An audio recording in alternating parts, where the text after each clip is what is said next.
Today's video is brought to you by Audible. If you've ever wanted to experience classic books in a whole new way, now's your chance. With Audible, you can listen to thousands of audiobooks, from timeless literature to modern bestsellers, anytime, anywhere. Start your free 30-day trial and support the channel by clicking the link in the description below. Thank you. Ferdinando Eboli by Mary Shelley, published 1828. During this quiet time of peace, we are fast forgetting the exciting and astonishing events of the Napoleonic Wars, and the very names of Europe's conquerors are becoming antiquated to the ears of our children. Those were more romantic days than these, for the revulsions occasioned by revolution or invasion were full of romance, and travellers in those countries in which these scenes had place hear strange and wonderful stories, whose truth so much resembles fiction, that, while interested in the narration, we never give implicit credence to the narrator. Of this kind is a tale I heard at Naples.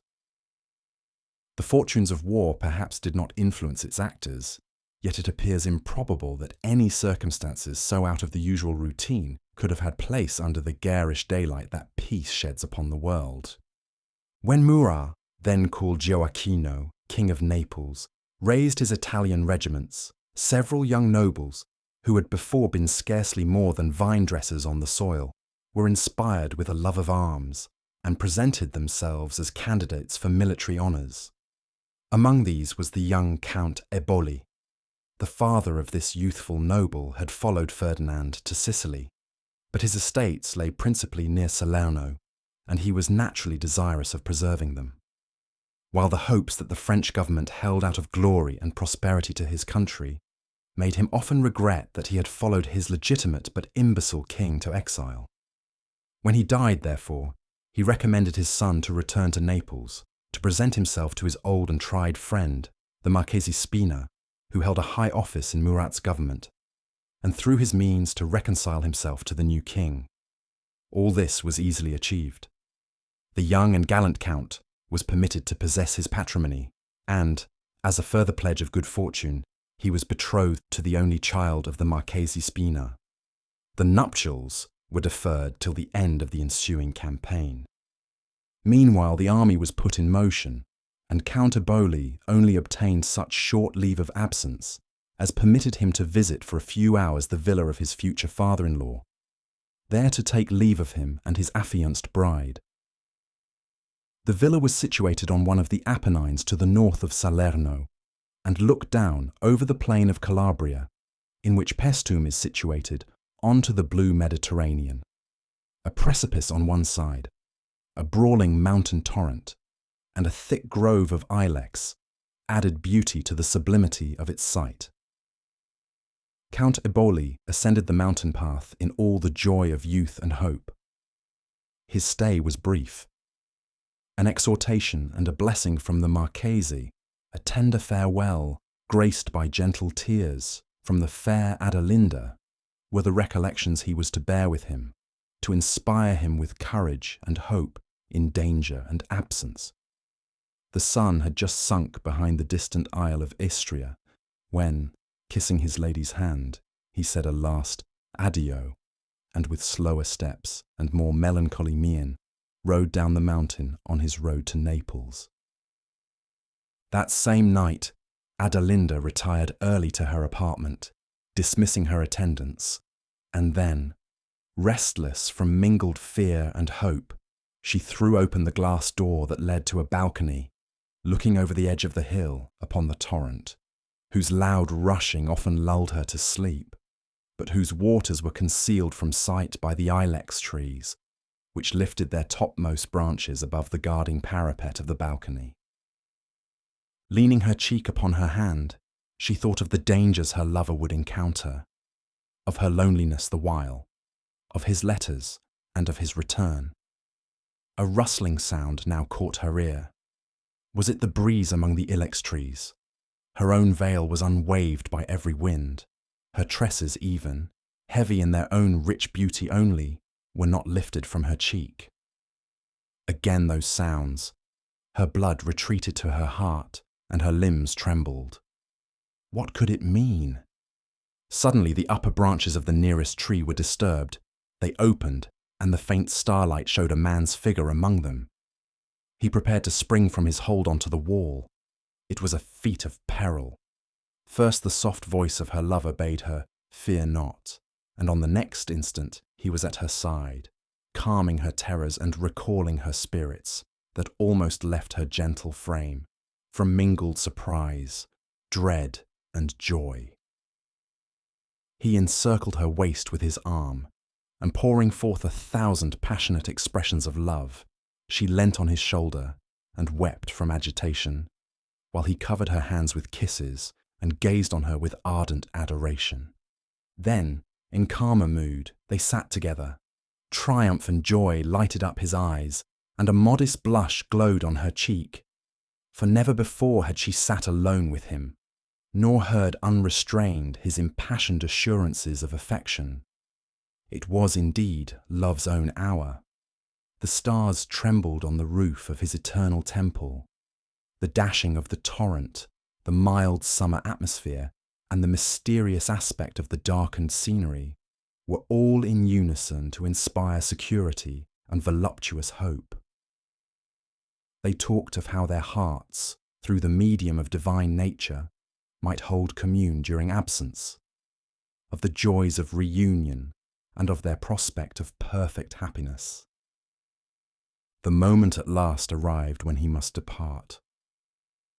"One tress of this silken hair," said he, raising one of the many curls that clustered on her neck.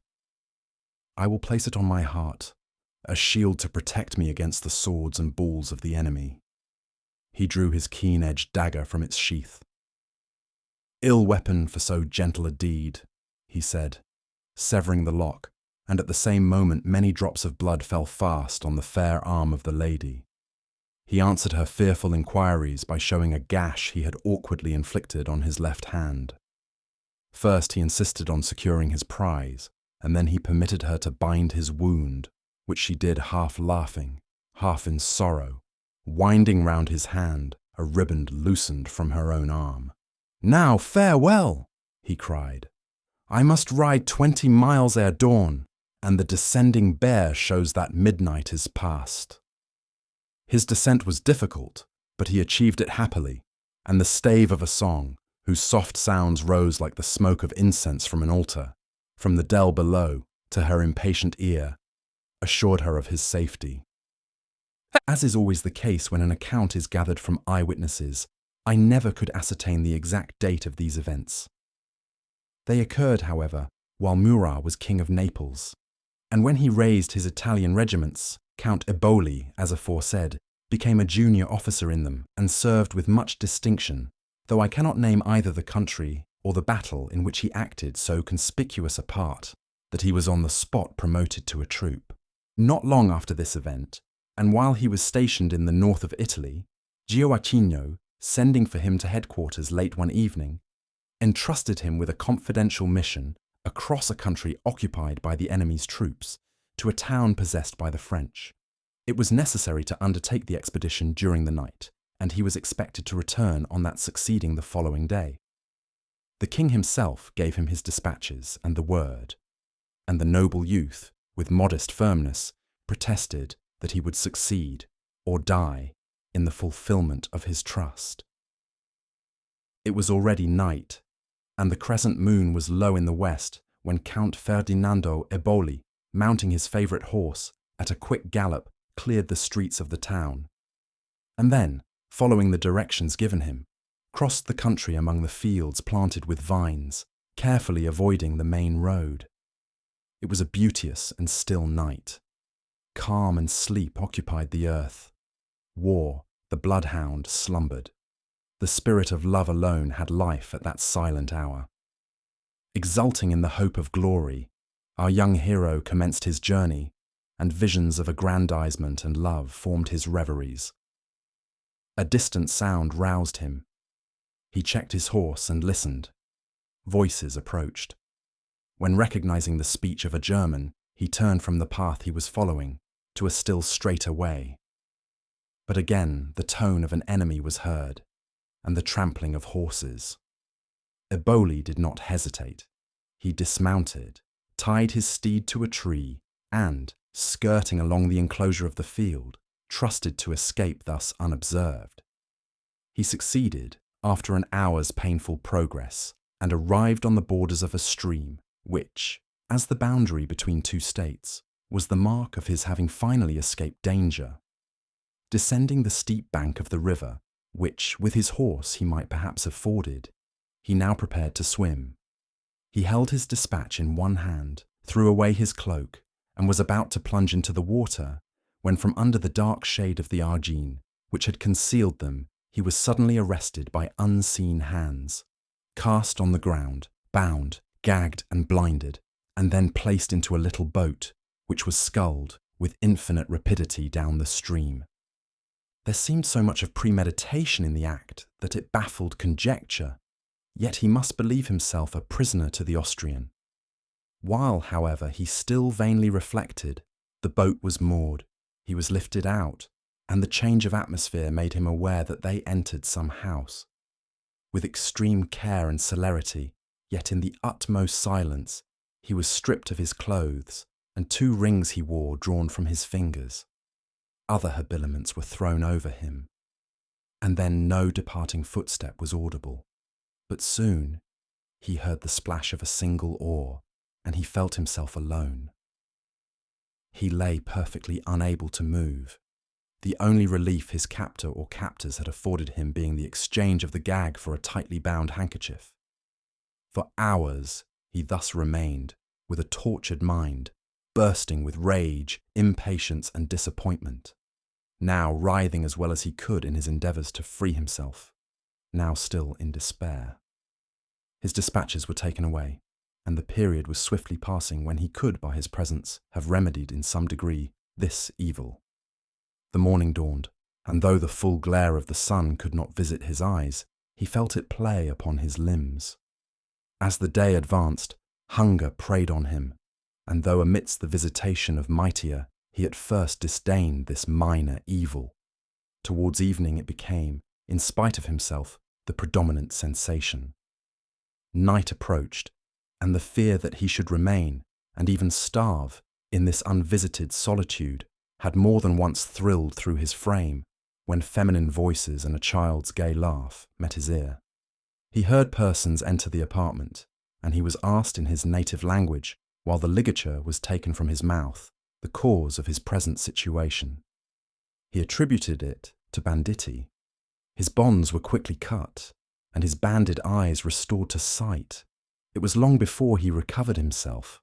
Water brought from the stream, however, was some refreshment, and by degrees he resumed the use of his senses, and saw that he was in a dilapidated shepherd's cot, with no one near him save the peasant girl and a child who had liberated him. They rubbed his ankles and wrists, and the little fellow offered him some bread and eggs, after which refreshment and an hour's repose, Ferdinando felt himself sufficiently restored to revolve his adventure in his mind, and to determine on the conduct he was to pursue. He looked at the dress which had been given him in exchange for that which he had worn. It was of the plainest and meanest description.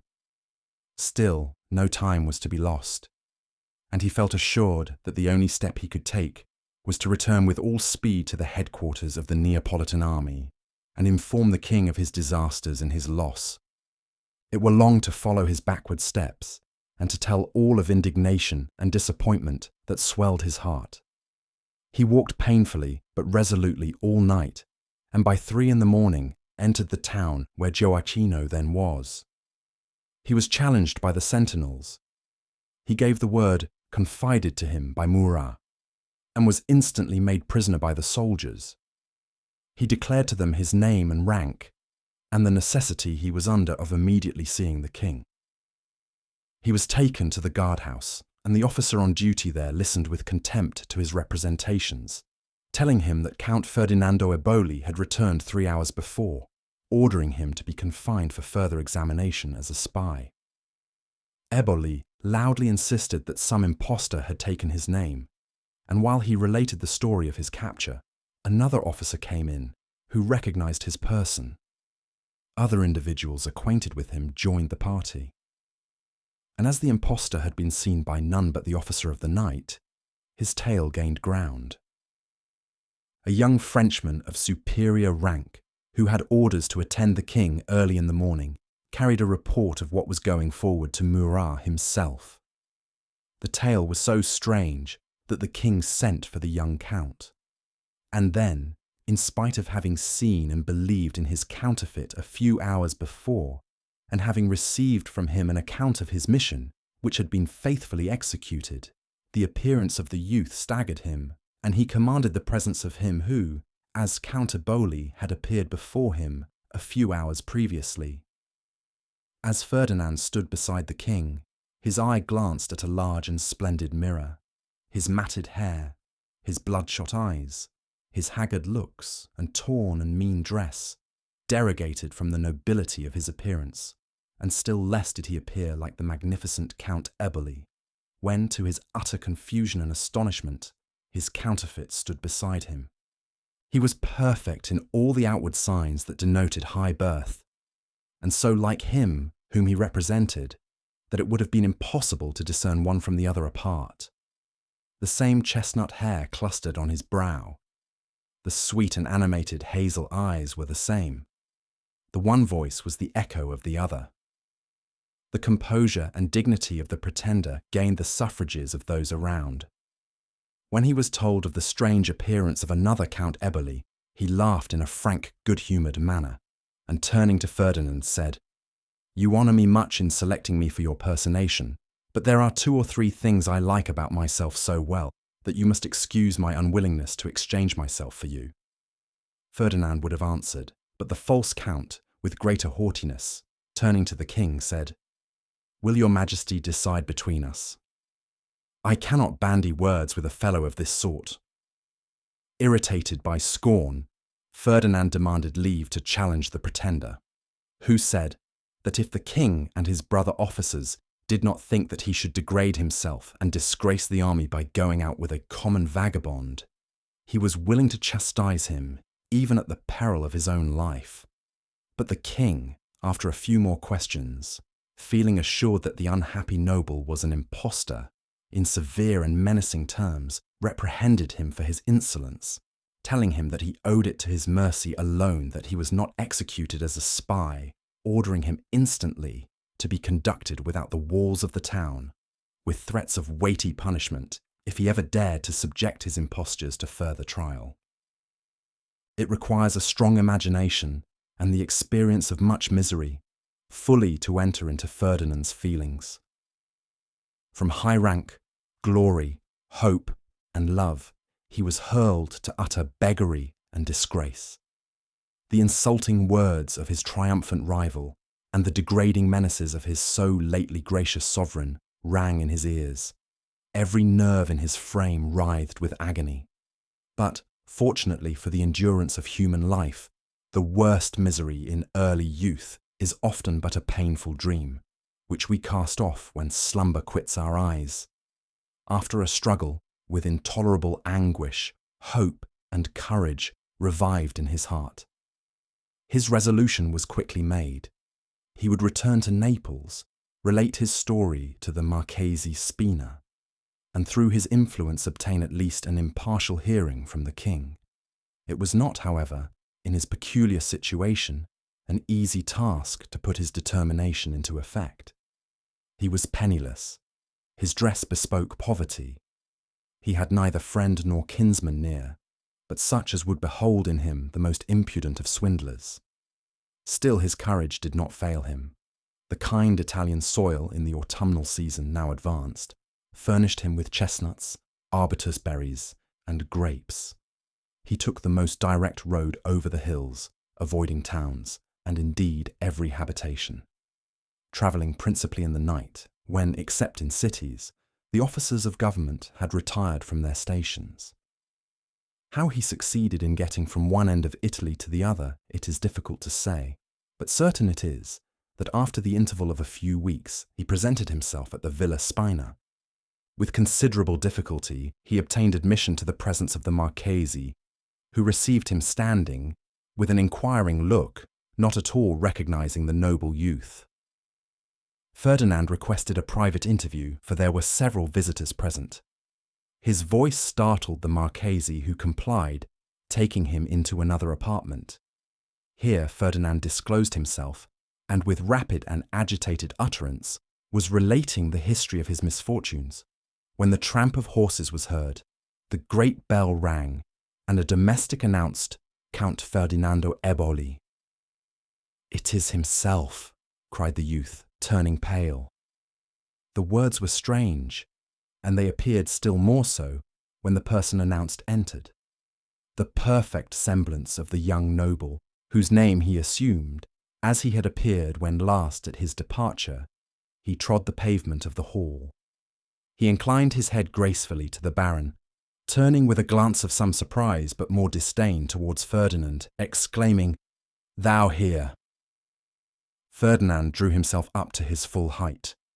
In spite of fatigue, ill fare, and coarse garments, his manner was full of dignity. The Marchese looked at him fixedly and started as he marked his proud mien and saw in his expressive features the very face of Eboli. But again he was perplexed when he turned and discerned, as in a mirror, the same countenance reflected by the newcomer, who underwent this scrutiny somewhat impatiently. In brief and scornful words, he told the Marchese that this was a second attempt in the intruder to impose himself as Count Eboli, that the trick had failed before and would again, adding, laughing, that it was hard to be brought to prove himself to be himself against the assertion of a Briccone whose likeness to him and matchless impudence were his whole stock in trade. "Why, my good fellow," continued he, sneeringly, "you put me out of conceit with myself, to think that one, apparently so like me, should get on no better in the world." The blood mounted into Ferdinand's cheeks on his enemy's bitter taunts.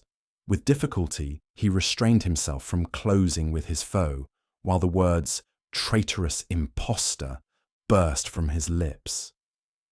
The Baron commanded the fierce youth to be silent, and, moved by a look that he remembered to be Ferdinand's, he said gently, "By your respect for me, I adjure you to be patient. Fear not but that I will deal impartially."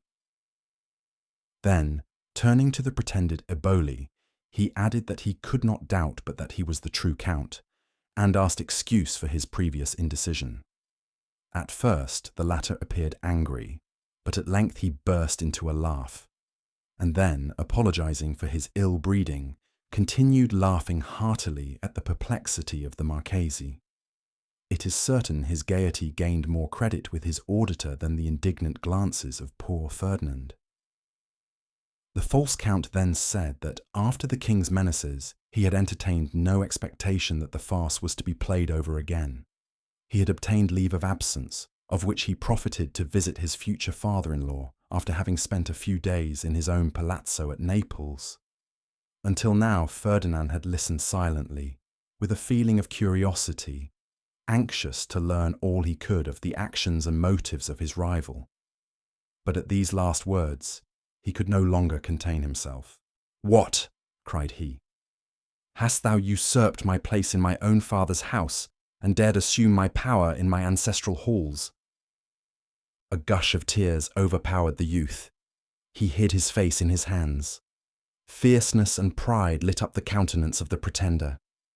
"By the eternal God and the sacred cross, I swear," he exclaimed, "that palace is my father's palace. Those halls, the halls of my ancestors." Ferdinand looked up with surprise.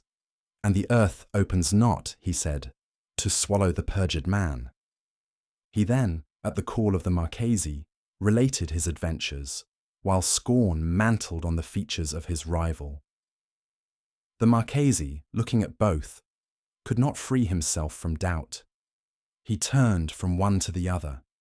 In spite of the wild and disordered appearance of poor Ferdinand, there was something in him that forbade his friend to condemn him as the impostor.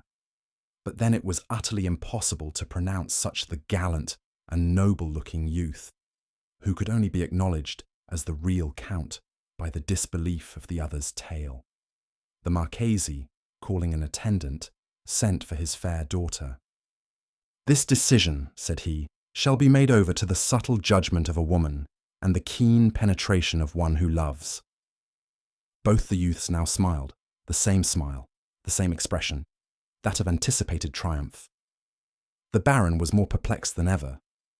Adelinda had heard of the arrival of Count Eboli and entered, resplendent in youth and happiness.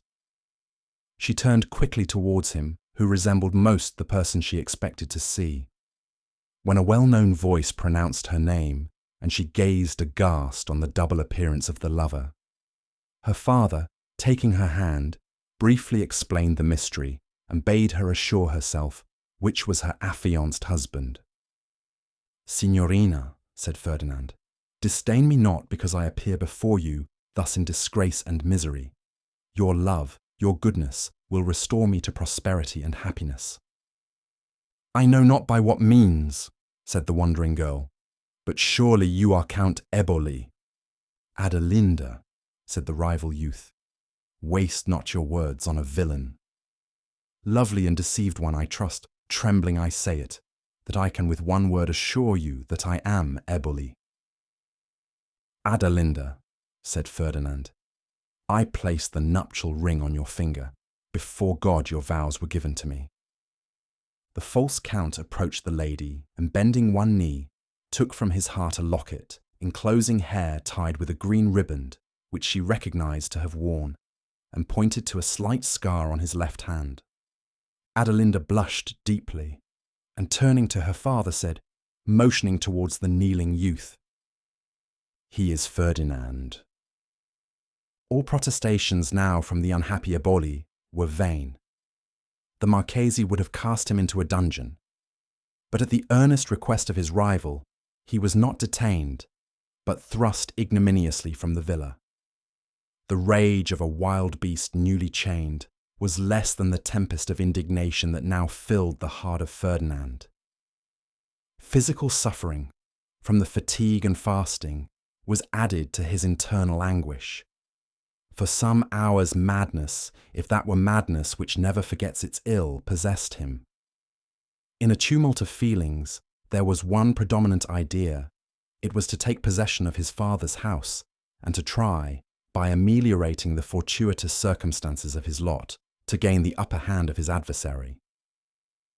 He expended his remaining strength in reaching Naples, entered his family palace, and was received and acknowledged by his astonished domestics.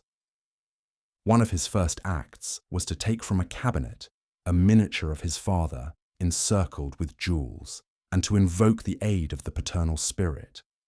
Refreshment and a bath restored him to some of his usual strength, and he looked forward with almost childish delight to one night to be spent in peace under the roof of his father's house. This was not permitted. Ere midnight, the great bell sounded. His rival entered as master with the Marchese Spina. The result may be divined. The Marchese appeared more indignant than the false Eboli. He insisted that the unfortunate youth should be imprisoned. The portrait, whose setting was costly, found on him, proved him guilty of robbery.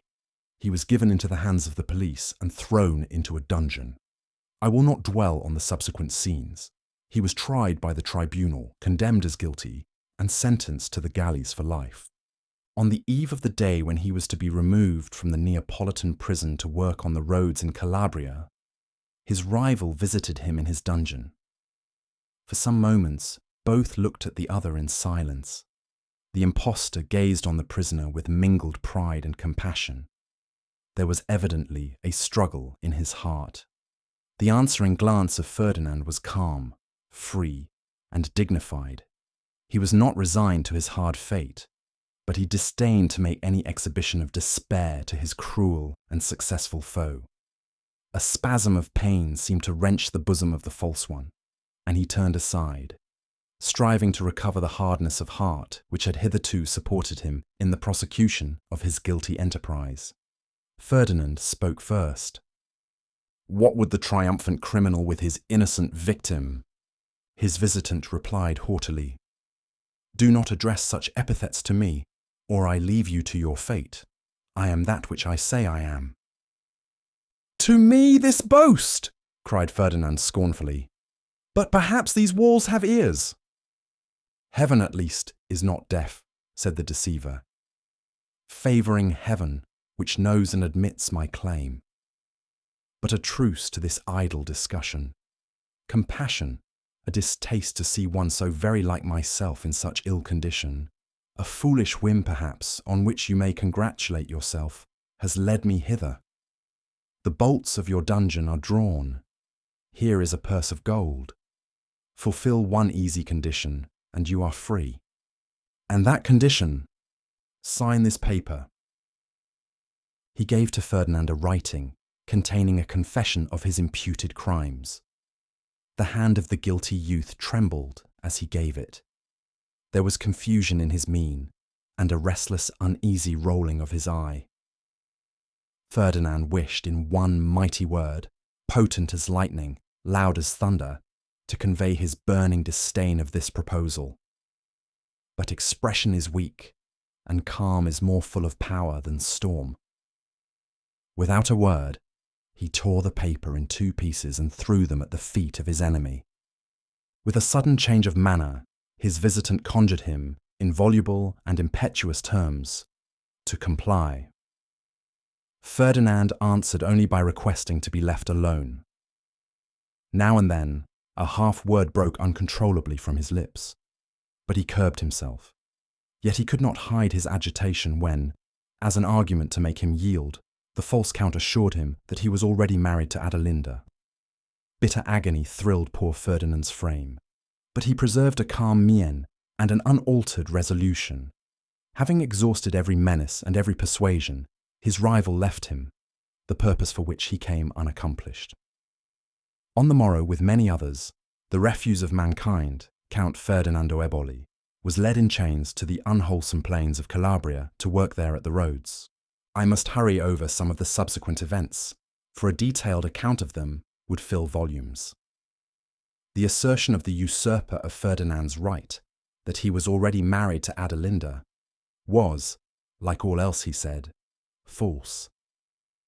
The day was, however, fixed for their union, when the illness and the subsequent death of the Marchese Spina delayed its celebration. Adelinda retired during the first months of mourning to a castle belonging to her father, not far from Arpino, a town of the Kingdom of Naples, in the midst of the Apennines, about 50 miles from the capital. Before she went, the deceiver tried to persuade her to consent to a private marriage. He was probably afraid that in the long interval that was about to ensue before he could secure her, she would discover his imposture. Besides, a rumour had gone abroad that one of the fellow prisoners of Ferdinand, a noted bandit, had escaped, and that the young count was his companion in flight. Adelinda, however, refused to comply with her lover's entreaties, and retired to her seclusion with an old aunt, who was blind and deaf, but an excellent duenna. The false Eboli seldom visited his mistress, but he was a master in his art, and subsequent events showed that he must have spent all his time disguised in the vicinity of the castle. He contrived by various means, unsuspected at the moment, to have all Adelinda's servants changed for creatures of his own, so that, without her being aware of the restraint, she was, in fact, a prisoner in her own house. It is impossible to say what first awakened her suspicions concerning the deception put upon her. She was an Italian, with all the habitual quiescence and lassitude of her countrywomen in the ordinary routine of life, and with all their energy and passion when roused.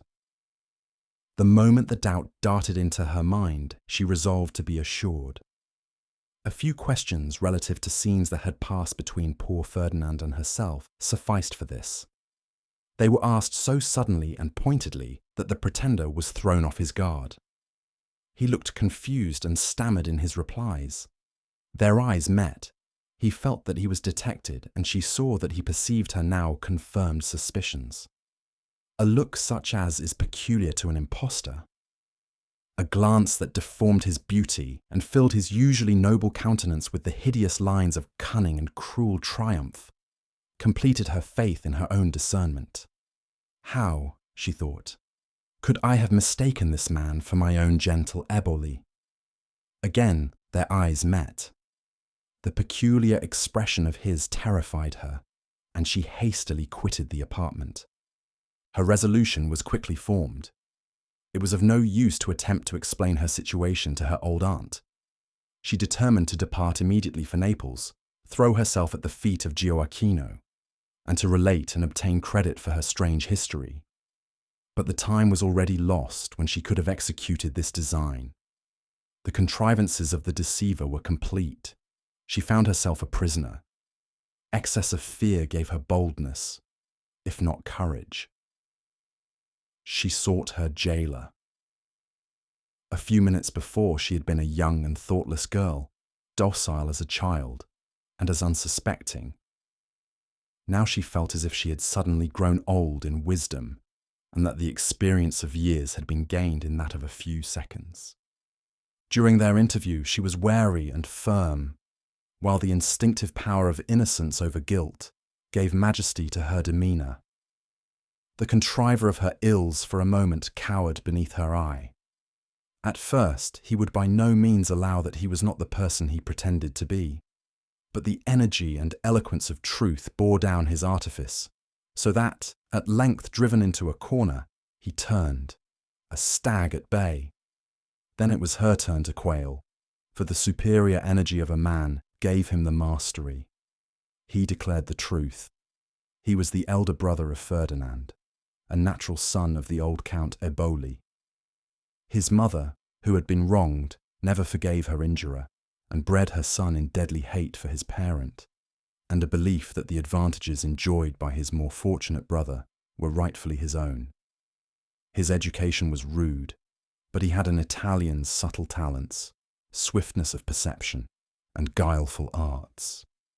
"It would blanch your cheek," he said to his trembling auditress, "could I describe all that I have suffered to achieve my purpose. I would trust to none. I executed all myself. It was a glorious triumph. But due to my perseverance and my fortitude, when I and my usurping brother stood, I the noble, he the degraded outcast, before our sovereign." Having rapidly detailed his history, he now sought to win the favourable ear of Adelinda, who stood with averted and angry looks. He tried by the varied shows of passion and tenderness to move her heart. Was he not, in truth, the object of her love? Was it not he who scaled her balcony at Villa Spina? He recalled scenes of mutual overflow of feeling to her mind, thus urging arguments the most potent with a delicate woman. Pure blushes tinged her cheek, but horror of the deceiver predominated over every other sentiment. He swore that as soon as they should be united, he would free Ferdinand and bestow competency, nay, if so she willed it, half his possessions on him. She coldly replied that she would rather share the chains of the innocent and misery than link herself with imposture and crime. She demanded her liberty, but the untamed and even ferocious nature that had borne the deceiver through his career of crime now broke forth, and he invoked fearful imprecations on his head if she ever quitted the castle, except as his wife. His look of conscious power and unbridled wickedness terrified her. Her flashing eyes spoke abhorrence. It would have been far easier for her to have died than have yielded the smallest point to a man who had made her feel for one moment his irresistible power, arising from her being an unprotected woman, wholly in his hands. She left him, feeling as if she had just escaped from the impending sword of an assassin. 1 hour's deliberation suggested to her a method of escape from her terrible situation. In a wardrobe at the castle lay, in their pristine gloss, the habiliments of a page of her mother, who had died suddenly, leaving these unworn relics of his station. Dressing herself in these, she tied up her dark, shining hair, and even, with a somewhat bitter feeling, girded on the slight sword that appertained to the costume. Then, through a private passage leading from her own apartment to the chapel of the castle, she glided with noiseless steps, long after the Ave Maria sounded at 4 o'clock, had, on a November night, given token that half an hour had passed since the setting of the sun. She possessed the key of the chapel door. It opened at her touch. She closed it behind her, and she was free. The pathless hills were around her, the starry heavens above, and a cold wintry breeze murmured around the castle walls. But fear of her enemy conquered every other fear, and she tripped lightly on, in a kind of ecstasy for many a long hour over the stony mountain path. She, who had never before walked more than a mile or two from home at any time in her life, till her feet were blistered, her slight shoes cut through, her way utterly lost. At morning's dawn, she found herself in the midst of the wild ilex-covered Apennines, and neither habitation nor human being apparent. She was hungry and weary.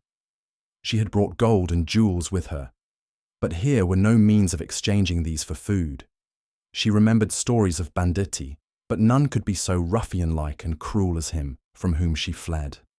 This thought, a little rest, and a draught of water from a pure mountain spring restored her to some portion of courage, and she continued her journey. Noonday approached, and in the south of Italy, the noonday sun, when unclouded, even in November, is oppressively warm, especially to an Italian woman, who never exposes herself to its beams. Faintness came over her. There appeared recesses in the mountainsides along which she was travelling, grown over with bay and arbutus. She entered one of these, there to repose. It was deep, and led to another that opened into a spacious cavern lighted from above. There were cates, grapes, and a flagon of wine on a rough-hewn table. She looked fearfully around, but no inhabitant appeared. She placed herself at the table, and half in dread, ate of the food presented to her, and then sat, her elbow on the table, her head resting on her little snow-white hand, her dark hair shading her brow and clustering round her throat. An appearance of languor and fatigue was diffused through her attitude, while her soft, black eyes filled at intervals with large tears as, pitying herself, she recurred to the cruel circumstances of her lot. Her fanciful but elegant dress, her feminine form, her beauty, and her grace, as she sat pensive and alone in the rough, unhewn cavern, formed a picture a poet would describe with delight, an artist loved to paint. She seemed a being of another world, a seraph, all light and beauty, a Ganymede escaped from his thrall above to his natal Ida. It was long before I recognized, looking down on her from the opening hill, my lost Adelinda. Thus spoke the young Count Eboli when he related this story, for its end was as romantic as its commencement. When Ferdinando had arrived, a galley slave in Calabria, he found himself coupled with a bandit, a brave fellow who abhorred his chains, from love of freedom, as much as his fellow prisoner did, from all the combination of disgrace and misery they brought upon him. Together they devised a plan of escape and succeeded in effecting it. On their road, Ferdinand related his story to the outlaw, who encouraged him to hope for a favourable turn of fate, and meanwhile invited and persuaded the desperate man to share his fortunes as a robber among the wild hills of Calabria. The cavern where Adelinda had taken refuge was one of their fastnesses, whither they betook themselves at periods of imminent danger for safety only, as no booty could be collected in that unpeopled solitude. And there, one afternoon, returning from the chase, they found the wandering, fearful, solitary, fugitive girl, and never was lighthouse more welcome to tempest-tossed sailor than was her own Ferdinand to his lady-love. Fortune, now tired of persecuting the young noble, favoured him still further. The story of the lovers interested the bandit chief, and promise of reward secured him. Ferdinand persuaded Adelinda to remain one night in the cave, and on the following morning they prepared to proceed to Naples. But at the moment of their departure they were surprised by an unexpected visitant. The robbers brought in a prisoner. It was the impostor. missing on the morrow her who was the pledge of his safety and success, but assured that she could not have wandered far, he dispatched emissaries in all directions to seek her, and himself, joining in the pursuit, followed the road she had taken and was captured by these lawless men who expected rich ransom from one whose appearance denoted rank and wealth. When they discovered who their prisoner was, they generously delivered him up into his brother's hands. Ferdinand and Adelinda proceeded to Naples. On their arrival, she presented herself to Queen Caroline, and through her, Murat heard, with astonishment, the device that had been practiced on him. The young count was restored to his honours and possessions, and within a few months afterwards was united to his betrothed bride. The compassionate nature of the count and countess led them to interest themselves warmly in the fate of Ludovico, whose subsequent career was more honourable but less fortunate. At the intercession of his relative, Gioacchino permitted him to enter the army, where he distinguished himself and obtained promotion.